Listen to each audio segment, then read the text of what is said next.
Hello, my name is Sim Bungie. Welcome back to my channel. G'day if you're new. Oh my gosh, there's a sea eagle. Forget what I'm saying and look at the bird.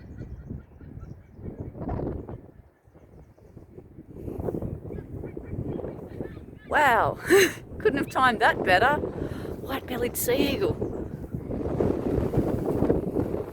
Here he comes back.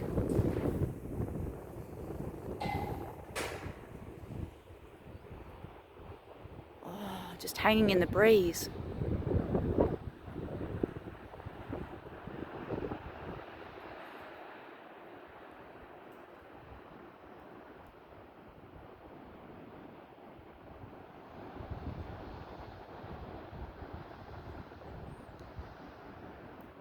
Come back, come back. Oh, he's got his friend with him. Breeding pair. So today we are on Table Cape in Tassie's northwest. Standing on top of a volcano. We're about 12 million years too late to see an eruption, which is good. I didn't really feel like dying today. Wow, that's magical. So anyway, I've brought you all here to show you the lookout. And the view around the coast isn't great today. It's overcast and windy and there's a lot of salt spray and it's rough. But that doesn't matter. There's always a plan B. But this is the what the coast should look like on a clear day. So you can actually see all the way to Low Head and the asbestos ranges. So hang on, it's look, it's somewhere up there, like a long, long way away. Hang on, I'll read you the sign. Table Cape lookout at 170 metres above Bass Strait provides extensive views along the north coast of Tasmania. On a clear day, which isn't today, Low Head at the mouth of the Tamar River, which is 90 kilometres to the east from here, is visible. Inland, St Valentine's Peak, which is at 1,107 metres, some 40, I guess that's the elevation, some 45 kilometres to the south is also prominent. That's off that way, but you can't, to the right, but you can't. I'll stand up in a second, we'll have another try and look at what's out there. There's a walking track to the historical lighthouse. If we go to the left, apparently, a short walk of 30 minutes. Yeah, so St Valentine's Peak. Oh, I missed Black Bluff, which is bigger, 1,339 metres, and Mount Roland. You can also see them. Mount Roland is 1,234 metres above sea level. Now, yeah, normally you can see them. Today, you can just see a haze. Oh well. So this is the new lookout on Table Cape.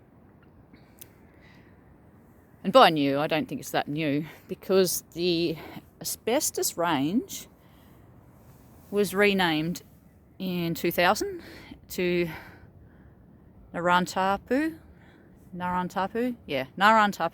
National Park. And the reason for that is because the connotations of naming something asbestos, I guess, doesn't really help with the tourism, but the name chosen, Narantapu, is the indigenous name for the area where the national park is. And don't ask me how to spell it, and pretty much, yeah, no one I know really knows how to pronounce it. So most locals just still call it the asbestos range. So they've gone from one name that's got negative connotations and bad for tourism to another name that no one can pronounce or spell. Oh well. So yeah, can't see much from the lookout, which is it's a bit of a shame, because down this way here is Wynyard And we'll go out on the lookout. This was built to be disability accessible, so you can get wheelchairs and stuff up on here, and sort of as close to the edge so everyone can come and have a bit of a look. Wynyard is over that way, and that is Fossil Bluff, and that's the mouth of the Inglis River about there. And you come along here to Somerset, and then into Burnie, somewhere a bit. Burnie's probably there. And now it's starting to rain. I have got some coins to show you if you stick around to the end. Weather's getting a bit crummy, so yeah, so that's the new lookout. And the new lookout is, it's okay. It's alright. Like, it's safe and it's accessible for everyone. I do laugh though. Hang on, come back up this way. We'll have a look at this fence. Like, obviously there was a government grant or something, or they've built this safety fence, and it's like, whoop. I don't know if they just didn't think it was necessary to run it all the way to the end, or if they ran out of money. But then down the track, having a picnic table right near a cliff face doesn't make for very good family lunches. So they've had to just come along with a bit of wallaby wire and dodgy it up. So that's the new lookout. And then we'll come down around to the old lookout.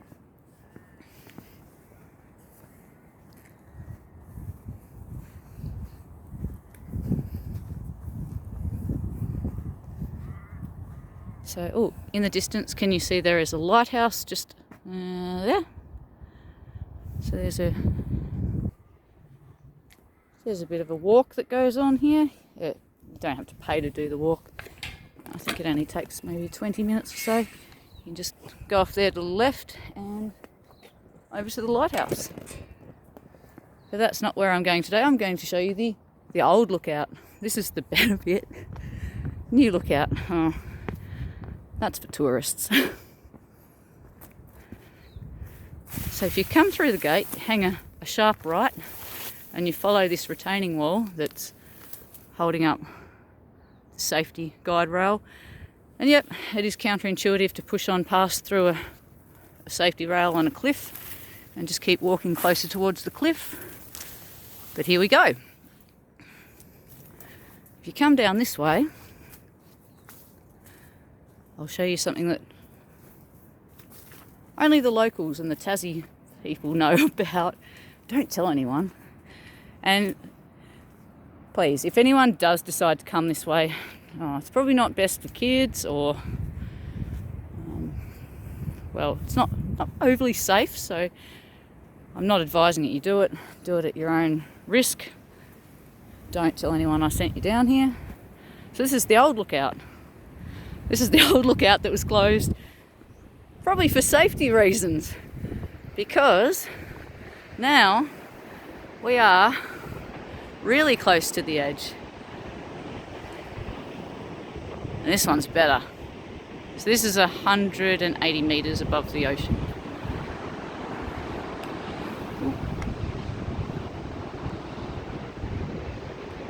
Apologies for the really bad camera work, but it is what it is. And hopefully that's, hopefully no one's really scared of heights, because like, if we look way over here, hopefully I don't drop the phone and the stick. People throw rubbish off here. It's quite a long way down. So if you ever come to the Table Cape lookout, there is a hidden gem just down here at the bottom, and no one ever comes here. But this was the old lookout. While I'm here, let's sit down and look at some coins. I'll just set this up here. I'll do. I brought with me, I did bring with me a bag of tricks. Gotta have one of them. Thought I'd bring down my silver collection. I don't have a very extensive silver collection, it's just a couple of things, so quick video, hey? Quick one's a good one. What have I got in my silver collection? I've got 4 things. 2 of them were recent pickups. So I'll start with the 2 oldest ones that I've had in my collection. And these, I've only had them since Christmas just gone. These were a gift from my brother-in-law. My brother-in-law is a magician. So these coins haven't been cleaned, but I think they've been very well palmed. For Christmas I received a 1937 crown. Now, I did write down just a little bit of information regarding these coins. Let me just get it out, just in case anyone isn't familiar. Right, so the 1937 crown. Crown was minted over 1937 and 1938, with the highest mintage being in 1937. So the coin in my hand is the common of the 2 years. Has a mintage of 1,008,000. So, yeah, I don't know if it's been cleaned or not. It's just very shiny from being palmed. And it's wonderful. It's a lovely coin to have. Really, really appreciate that one. So, yeah, I had a bit of a look online, and a coin like this, because it is made of 925 silver with a weight of 28.27 grams. A lot of people collect them for the silver content only, and some people keep them just for the coin and the numismatic value. But this one here in my hand is probably worth currently $50, give or take, going off eBay sales. So that was that one. And also from my brother-in-law, he gave me my first 1966, if I can get that to focus, that would be brilliant, 1966 round 50-cent coin. So this one is only 80% silver, so lower silver content than the crown, but yeah, still pretty nice. And it's got a weight of 13.28 grams. Like everyone, I'm sure everyone in Australia knows about the round 50-cent coin. There were over 36 million of them minted back in 1966, so they're not scarce, but they are quite collectible, and a lot of people just keep them for the silver value, so silver stackers and so forth. Just have quite a few, and that's what brings me to my latest 2 pickups. So I went over to Launceston and had my first trip to a pawnbroker. Went in there and I went to SJ City Cash in Launceston. I went in on the day that they'd opened their new shop. It was their very first day, so they didn't have everything set up. And the shop owners were really, really nice. And I went in there and asked, I collect Australian decimal currency. So they had all their big ticket items up on show for display and for sale. But obviously little things like that and just random things that you don't get a lot of sales on were still packed away. They were really nice. They went, all right, which box is it in? Found the box that it was in. Didn't have a lot of decimal, but they did have quite a few of the round 50-cent coins with silver from 1966. So I bought another one. So now I've got 2. So I purchased this one, and I paid $15 for it, and I'm quite happy with that price because I want to pay just the silver price, not the coin price. There is a coin shop nearby where I live, and they had well, it's not a coin shop, it's a shop that sells coins, sorry. I think the only dedicated coin shop in Tassie with the shop front is in Hobart. So there is a shop near me that sells coins, and they had some round 50-cent coins from 1966, and they were uncirculated pretty well, but $20 each. And yes, that's probably the numismatic value of the coin if you're collecting it as a coin, but I personally, I think they're probably only worth collecting if you want to collect silver and stack it as an investment. And if you're doing that, you want to pay a low price. So at SJ City Cash in Launceston, I could have paid $14 per 1966 50-cent coin if I had purchased 10 or more. So there was a bulk discount, but I really only wanted one, and I was happy with the one that I got because the shop owner was kind enough to let me take the nicest, shiniest one. Didn't take it, I paid for it. And then while I was there, the other purchase that I made, and it was my first time at a pawn shop, and I know that the game is haggling and negotiation, but I didn't feel that way inclined because I was already buying one coin for $5 cheaper than I could have near my own town. So I was already sort of ahead. And then I saw this coin. Hang on. The light's not... It's about to rain again, so... So I've bought myself 1988, $10 silver coin.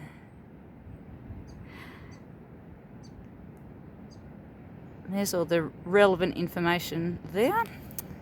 Just take it out. The obverse is the Raphael McCloof effigy. And I purchased this coin for what I consider a good price. It was retail price. I paid $30 for it, which is about what it is selling for on eBay. But this is probably the first time I've bought a coin just because I like the design.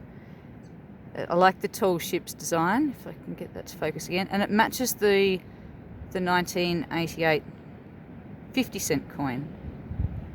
Is that it? With the tall ships on it. So yeah. That was my latest silver pickup. Latest. Well, I only purchased 2 coins, so I purchased those 2. Focus. Yep. So I bought these 2 coins here for $45. And that's about retail price. So there you go. That's the extent of my silver collection. I've had a few people ask to see what I've got, and so far I have 4 coins. And I've also got this little gem. 1 brass razoo, which was a gift. It's worth 0. It's not useful, and the value is bugger all. And this is a brass razoo. So, brass razoo. Not to have a brass razoo is an Australianism from the 1920s for having no money at all. The expression is entirely fictitious, as no coin of that name ever existed. Although brass is well-known slang for money, there are only hypotheses as to the meaning and origin of the word razoo. The expression is almost always used in a negative way. So there you go. If someone says you haven't got a brass razoo, they're actually not being kind. They're saying you're broke. But to anyone who says, hey, you ain't got a brass razoo, Sim, I'll say, yes, I have. Catch you next time, everyone. Bye.